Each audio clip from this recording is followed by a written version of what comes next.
Hello friends, welcome to my channel master of maths for class 10th। तो आज हम देख रहे हैं ट्रिग्नोमेट्री, इंट्रोडक्शन टू ट्रिग्नोमेट्री की एक्सरसाइज 8.1।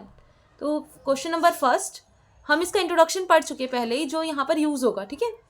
तो वो मेरी चैनल पे वीडियो अपलोडेड है, उसको आप जाकर देख सकते हैं और अच्छे से अपने कॉन्सेप्ट क्लियर कर सकते हैं, ठीक है। तो सबसे पहले क्वेश्चन नंबर फर्स्ट क्या है, in triangle ABC right angle कहाँ पर है, एट B। ट्राइंगल ABC में राइट एंगल किस पे है, B पे। उसमें AB की वैल्यू दी है 24 और BC कितनी है।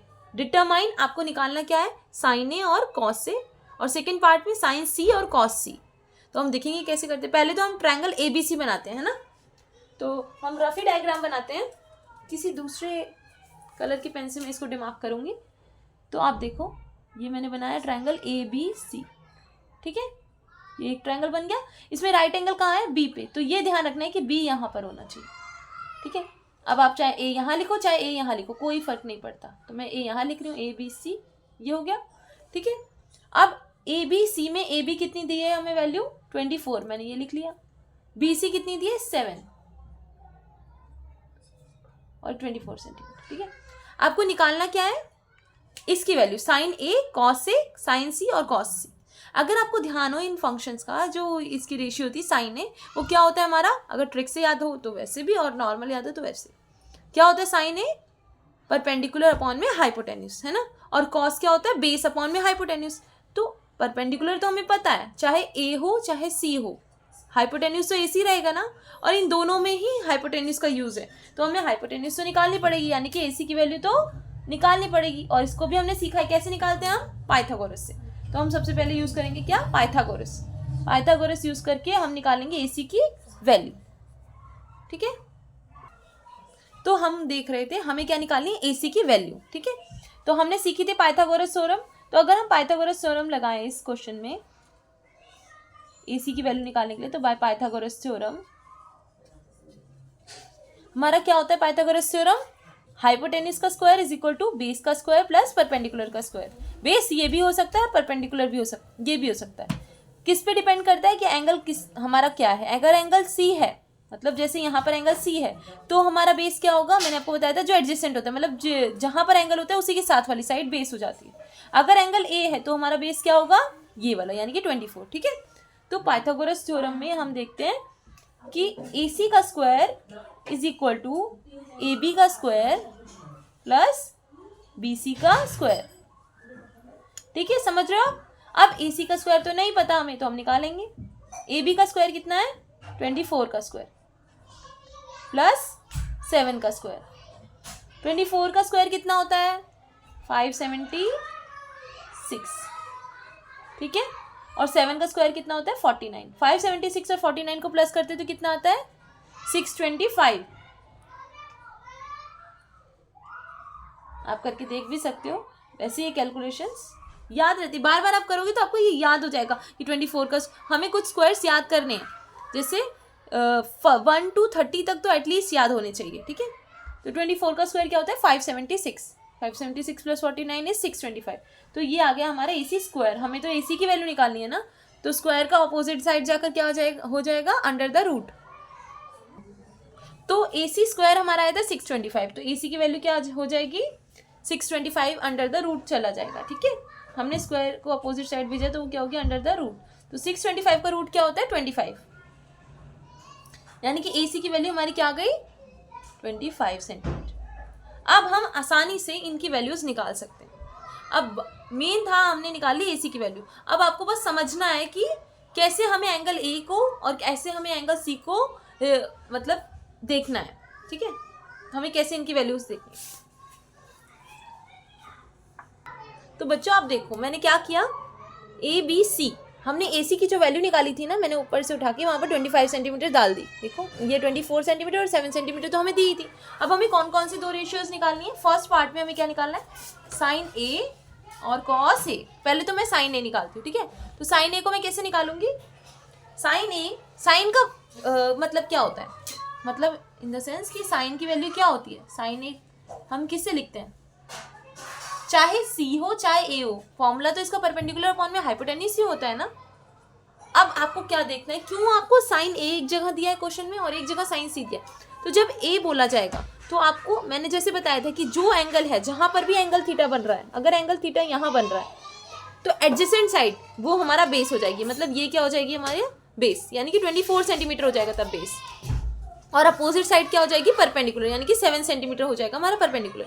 वहीं अगर बोला जाए एंगल सी, तो वो हम नेक्स्ट केस में देखेंगे, पहले आप ये देखो, ठीक है। तो साइन ए क्या हो जाएगा हमारा, परपेंडिकुलर अपॉन में हाइपोटेन्यूज। अब परपेंडिकुलर यहाँ पर क्या है ए के लिए, मैंने क्या बताया, ए के लिए अपोजिट साइड यानी कि 7 सेंटीमीटर, और बेस क्या है हमारा, सॉरी हाइपोटेन्यूज क्या है, हाइपोटेन्यूज दोनों के केस में वही रहेगा, ए सी ही रहेगा, ठीक है। तो परपेंडिकुलर हम लिखेंगे, अगर हम देखें परपेंडिकुलर क्या है हमारा BC और हाइपोटेन्यूज क्या है AC, तो BC अपॉन में AC। BC की वैल्यू कितनी है 7 और AC की कितनी है 25। तो ये आ गई हमारी साइन A की वैल्यू, ठीक है। तो साइन A की वैल्यू क्या आ गई 7 अपॉन में 25। तो नेक्स्ट है हमारा फर्स्ट पार्ट का ही सेकेंड कॉस A। तो जैसे हमने साइन A की वैल्यू निकाली वैसे ही हम कॉस A की, मैंने यहाँ पर डायग्राम बना लिया, ठीक है। आप देखो 25 सेंटीमीटर ये आ गया था हमारा, 24 सेंटीमीटर ये और 7 सेंटीमीटर ये। अब कॉस A फंक्शन जो है, कॉस A जो रेशियो है इसकी क्या वैल्यू होती है कॉस A की, आप बताओ क्या होती है, बेस अपॉन में हाइपोटेन्यूज। तो चाहे कॉस A हो चाहे कॉस C हो, वैल्यू तो B अपॉन में H ही रहेगी, बेस अपॉन में हाइपोटेन्यूज।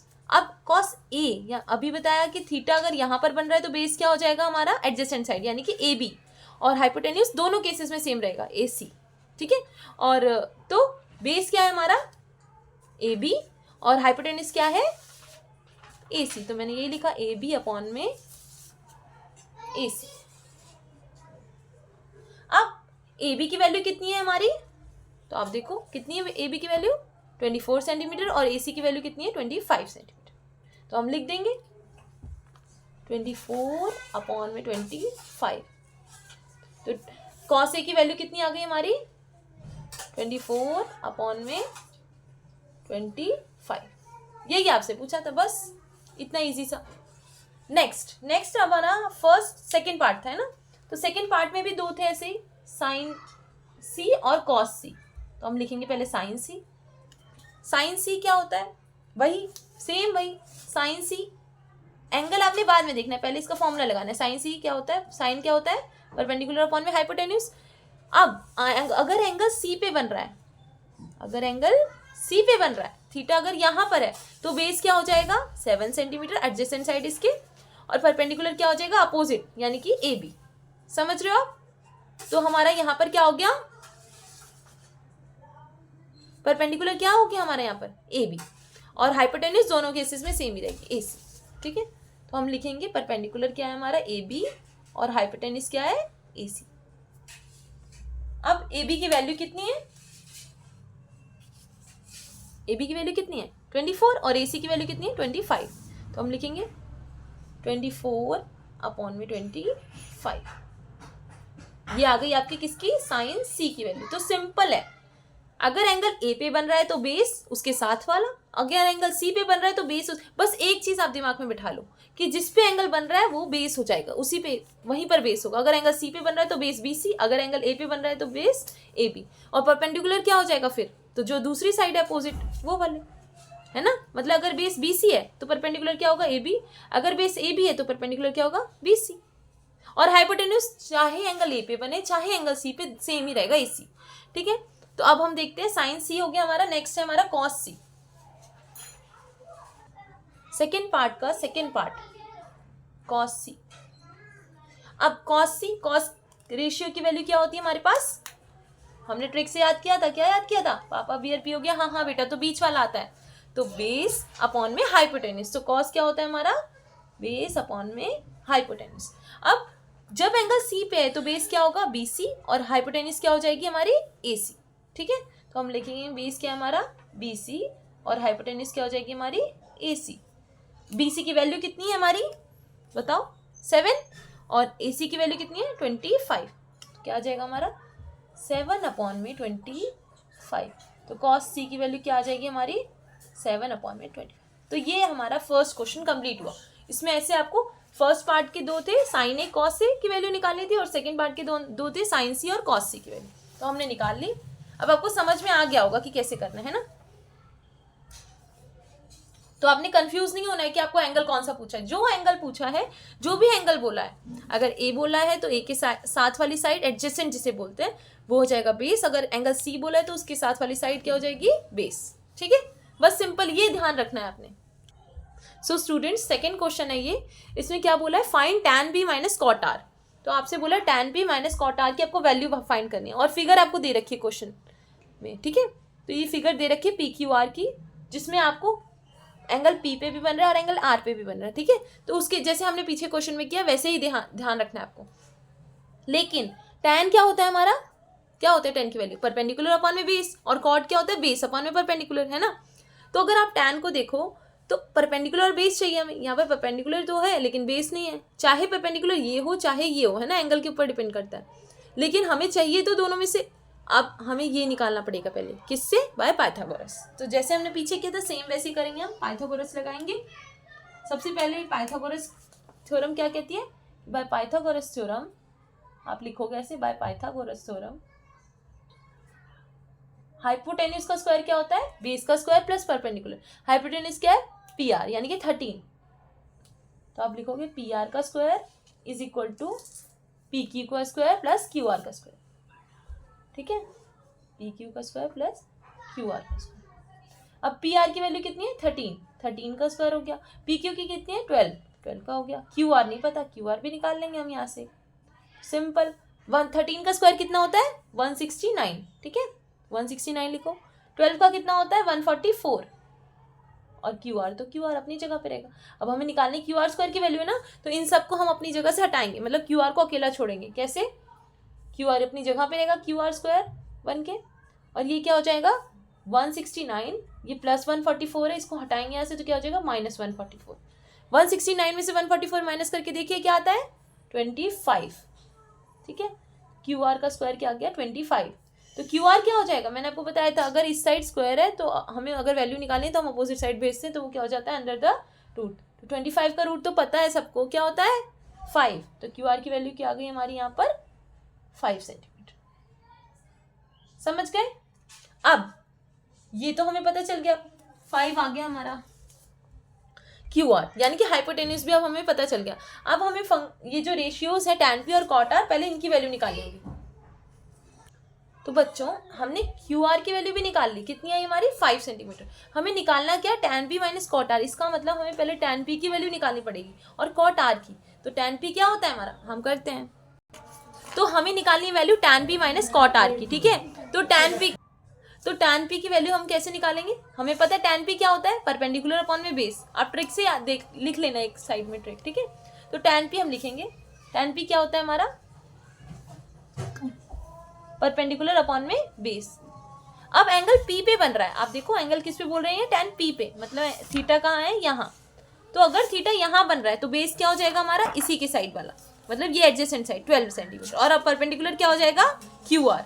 तो यहाँ पर हमारा परपेंडिकुलर क्या हो गया, क्यू आर, और बेस क्या हो गया, पी क्यू। तो हम लिख देंगे परपेंडिकुलर कितना है हमारा, क्यू आर, और बेस क्या है हमारा, पी क्यू।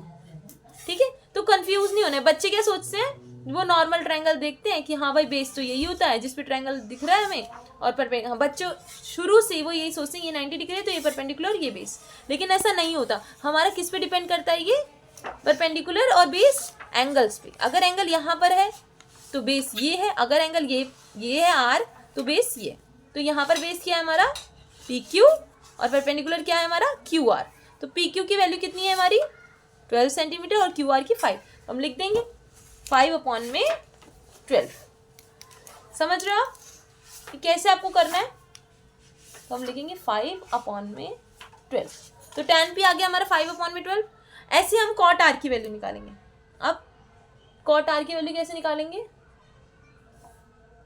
cot r लिखेंगे COT r, cot r, cot जो रेशियो है उसकी वैल्यू क्या होती है, जो tan होता है उसको उल्टा, यानी कि बेस अपॉन में परपेंडिकुलर, है ना। तो लिखेंगे बेस अपॉन में परपेंडिकुलर। अब आर पे बोल रहे हैं, नहीं तो मैं आपको बोल देती सीधे, अगर ये cot p होता तो मैं बोल देती इसका उल्टा, यानी कि 12/5 है। लेकिन ये आर पे बोल रहे हैं, तो एंगल हमारा क्या हो गया, यहाँ ये है आर। तो इसके लिए बेस क्या हो जाएगा हमारा, क्यू आर, और परपेंडिकुलर क्या हो जाएगा इसके अपोजिट, यानी कि पी क्यू। तो हमारा क्या लिखेंगे, बेस को क्या लिखेंगे हम, क्यू आर, और परपेंडिकुलर क्या लिखेंगे, पी क्यू। समझ रहे हो। तो क्यू आर की वैल्यू कितनी आई 5 और पी क्यू की 12। अब आपको निकालना क्या था फंक्शन, आपकी जो वैल्यू थी वो क्या थी, क्वेश्चन क्या था tan p minus cot R. तो देखो आपने तो निकाल लिया, tan p की वैल्यू क्या है 5/12 और कॉट आर की वैल्यू भी क्या है 5/12। तो 5/12 माइनस 5/12 क्या हो जाएगा 0। तो समझ गए आप, होप आप फर्स्ट और सेकंड क्वेश्चन अच्छे से समझ गए होंगे।